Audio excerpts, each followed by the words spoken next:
How's it going, guys? My name is Mike with Pure Fitness, and we're going to talk to you about step one in the process of our articles in the PureForged method, okay? Today we're going to talk about flexibility. 4Z stretches, okay? In the article it gives you the description of why we're doing it. I'll explain it shortly here as I go through it, but I want to make sure you see it, and I'll show you how to make modifications if need be, okay?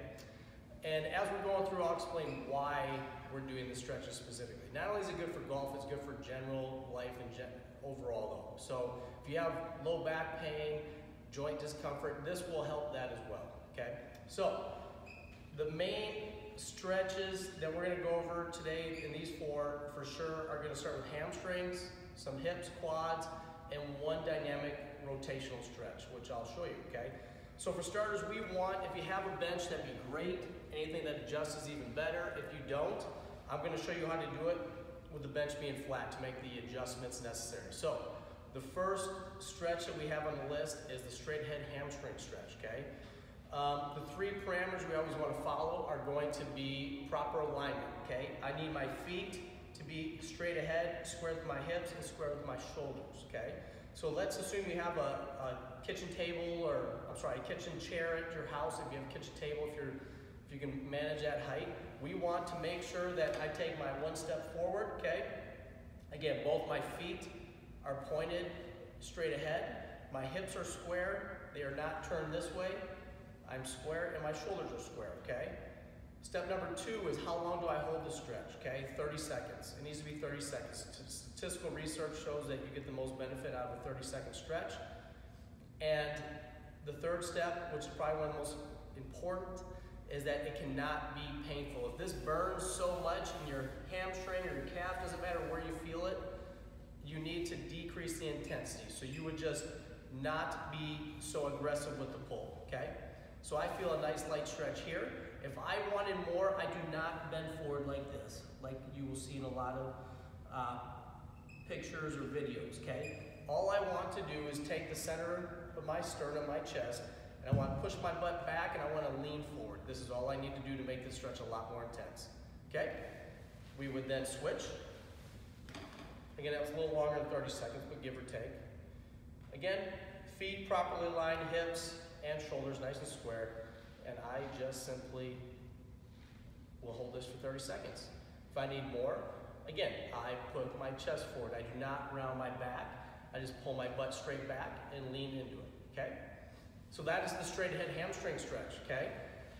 The next major one that we want to do is a sideways hamstring stretch, or it's more of an adductor stretch, okay? So now we will stand sideways on this same chair, okay?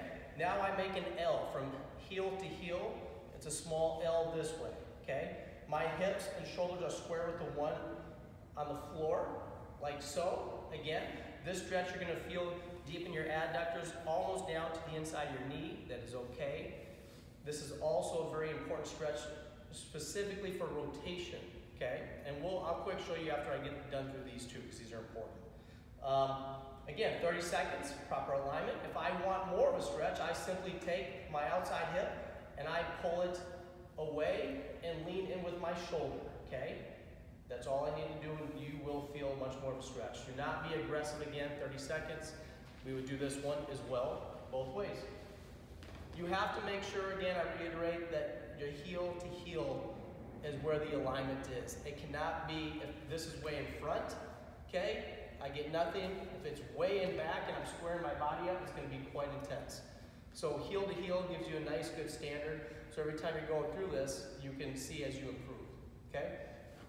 Those two are by far probably the two most important, okay? Anytime we get into a golf swing, golf posture, and I want to come into my backswing, I need to load this way. If this is tight, I stop here. That means the rest of my backswing comes from all my lower back, which is why many people have low back pain, because they lack just hamstring flexibility.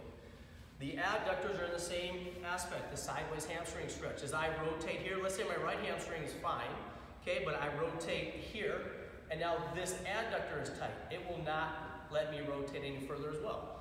So those are two key components to helping your backswing range of motion right away. All right. The next one, I'm gonna show two different phases, because if you do have an adjustable bench or you have maybe a proper height, then the quad stretch would be fine. But we have a simple way to do that. It's just a kneeling quad stretch, okay? This is just making sure I'm in a 90-degree here, I have a 90-degree bend in my back leg, and all I'm doing, I am not pushing and arching back. I push forward and I literally want to squeeze my glutes as I push everything forward and squeeze, and you will feel anything in that quad, okay? That's all we want. We will hold this. Again, my hips are square, my shoulders are square. I'm not tilt or turn like this. Again, the same parameter, 30 seconds each stretch. This one, it's a far easier one to do, kneeling on the ground for a quad stretch. Very basic.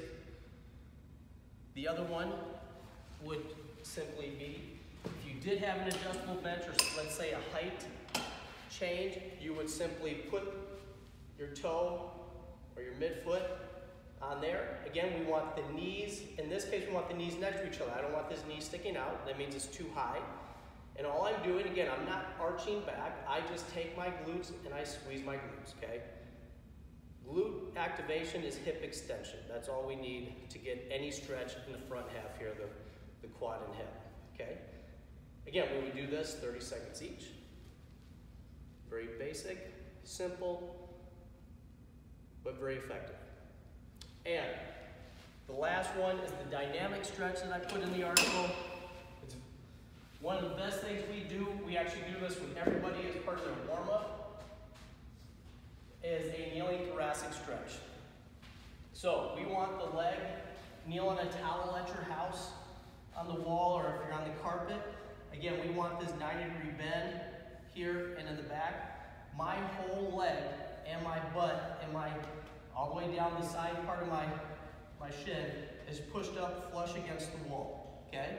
And all we're doing is hands behind my back. I'm rotating so that both elbows touch the wall, and I come back. I don't hold it. It's just a stretch as I move through the rep count of 12. Okay, it's dynamic because it's moving. That's isolating my thoracic rotation to what we want to see within the golf swing. So that's if you don't get all the way, that's fine. As you progress and as you do it daily, it will improve dramatically over the course of a week. These are the 4 base, very effective stretches that we do with everybody, from our very high-level pros all the way down to our 30-plus handicaps.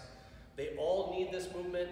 They are simple. They're not supposed to be intense. You follow the parameters of the time frame, never painful. And 1 to 2 times a day, twice a day would be ideal, once for sure.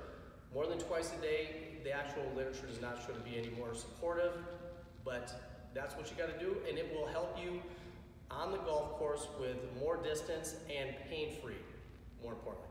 Stay tuned for next week with the second series, and please enjoy these articles, and any questions, feel free to ask. Thanks.